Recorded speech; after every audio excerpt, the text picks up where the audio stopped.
नमस्कार, मैं डॉक्टर नितेश पाटीदार। आइए आज हम बात करेंगे कुछ भ्रांतियों के बारे में। आयुर्वेद को लेकर कुछ लोगों को बहुत सारी भ्रांतियाँ हो जाती है। बहुत सारे लोगों को ये अफ़वाह होती है कि आयुर्वेद लेने से किडनी खराब हो जाती है। बहुत सारे लोगों को ये डाउट होता है आयुर्वेद गर्म होता है ना? तो हमको आयुर्वेद में सिर्फ़ भ्रांतियों पर नहीं जाना है, कुछ चीज़ों पर विचार करना है कि आप जो मेडिसिन्स ले रहे हैं, उसका रस, गुण, वीर्य, विपाक ये कैसा है? रस मतलब वो खाने में कैसा है?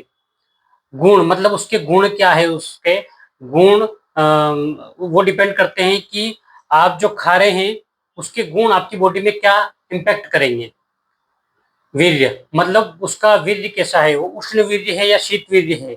विपाक मतलब वो पचने के बाद कैसा काम करेगा? तो ऐसे आयुर्वेद में अलग-अलग मेडिसिन्स अलग-अलग तरह से काम करती है, रस, गुण, वीर्य, विपाक पे। यानी कि आयुर्वेद सिर्फ़ एक छोटी-सी कोई विद्या नहीं है, ये बहुत बड़ा सागर है।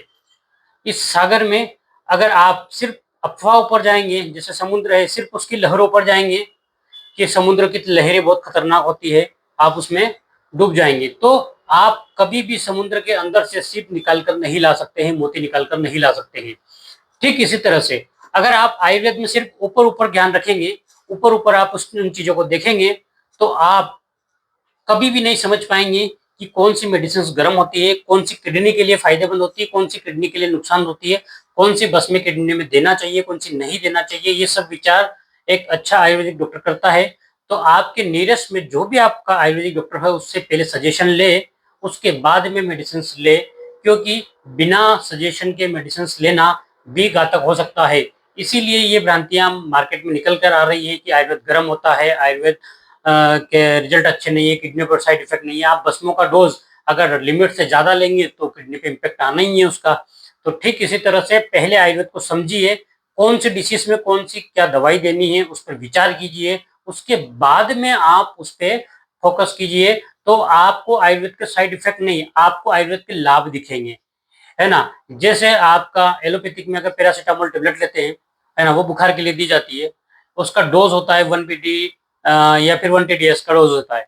अगर आप उसको 1 टीडीएस न देके 2 बीडी देते हैं या फिर 2 टीडीएस देते हैं या फिर 3 गोली एक साथ देते हैं, तो डेफ़िनेटली उसका साइड इफ़ेक्ट आपकी बॉडी पर आना ही आना है। ठीक इसी तरह से आप आयुर्वेदिक में भी हम डोज़ डिसाइड करते हैं, उस डोज़ के अकॉर्डिंग आप मेडिसिन्स लीजिए। हम यहाँ पर नाड़ी, जीभ, पेट सारी चीज़ चेक करते हैं, उसके बाद में डोज़ का डिसीज़न होता है कि उसकी जठराग्नि कैसी है, पेशेंट वो मेडिसिन्स लेने के लिए कैपेबल है, नहीं है, फिर उसके अकॉर्डिंग हम डोज़ का डिसीज़न प्लानिंग करते हैं। तो आप सही डोज़, सही मेडिसिन्स और सही डॉक्टर से मिलकर आप अपना डिसीज़न लें, तो डेफ़िनेटली आपको आयुर्वेद में अमृत प्राप्त होगा, आयुर्वेद का लाभ आपको प्राप्त होगा और आयुर्वेद के आप जो साइड इफ़ेक्ट्स हैं, उनसे बच जाएँगे। धन्यवाद।